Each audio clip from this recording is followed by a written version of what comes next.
ביחד אנחנו ננצח, ובזה אני בטוחה. כי לנו יש נשק סופר סודי, שהוא בעצם האלוקים.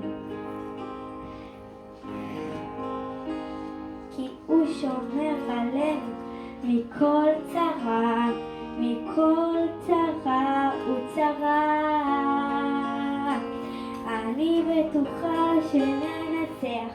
הרבה אנשים שואלים איך אני כל כך בטוחה שננצח.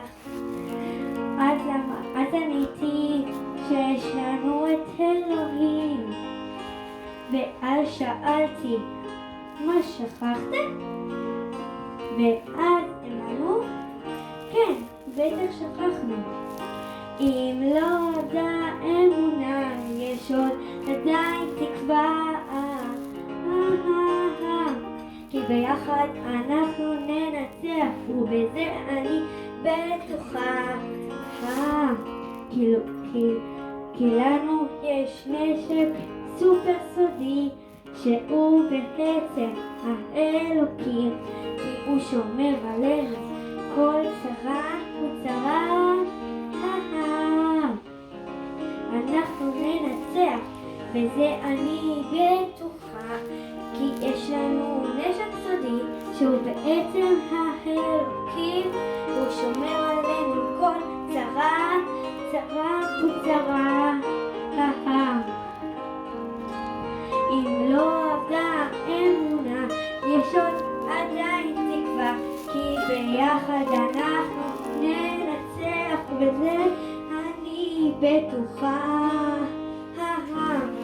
כי לנו יש נשק סופר סודי, שהוא בעצם האלוקים.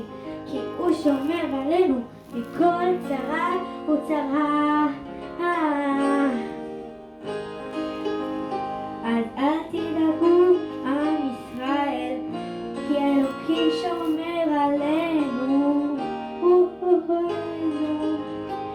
אנחנו ננצח, בזה אני בטוחה. כי יש לנו נשק סודי, שהוא בעצם האלוקים. והוא שומר עלינו מכל צרה וצרה.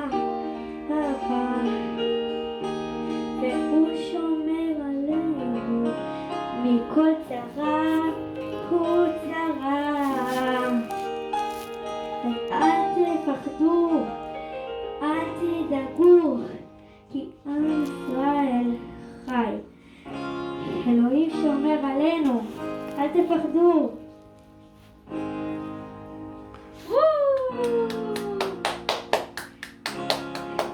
בואו אליי, תנצחו ביחד.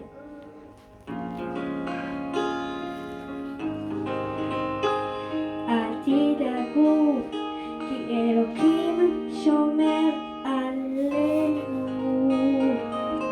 אל תפחדו לעולם. אז בואו איתי ואל תפחדו.